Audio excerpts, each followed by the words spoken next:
สบายดีพี่น้องปองป่ายเนาะมาอัปเดตการสอบบานของปฐมกลุ่ม2เนาะประกอบด้วย5หลังโรงเรียนเนาะในนั้นหลังใหญ่ๆกันแม่นลุงกระโลงเนาะหลังที่2โพนสีไข่หวยเล่าหลอนคอแล้วก็แกงสั่นเนาะซึ่งในกลุ่ม2จะมี5หลังโรงเรียนเลือกนักกีฬามาในกลุ่มเฮาเพื่อจะเข้าแข่งขันสิ่งถวยของการศึกษาธิการและกีฬานครปากเสพี่น้องเด้อ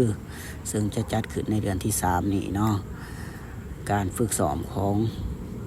เฮานี่ก็ไล่ไปประมาณ 2-3 ทิศเนาะในหันก็มีโค้ชใหญ่เพิ่นแนะนำจานซีมาเพิ่นเนาะเลือกนักกีฬาทักษะดีๆเนาะในกลุ่มก็มีหลายเติบเนาะในนี้มี20 กว่าคนซึ่งจะได้คัดออกอีกเนาะความหวังของหมู่บ้านได้นี่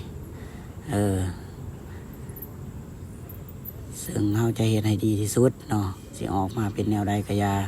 ฝากกดไลค์กดแชร์กดติดตามฝากเสียร์ในเด้อ FC เฮาเนาะผู้อยู่ไกลยังหาสปอนเซอร์อยู่เด้อ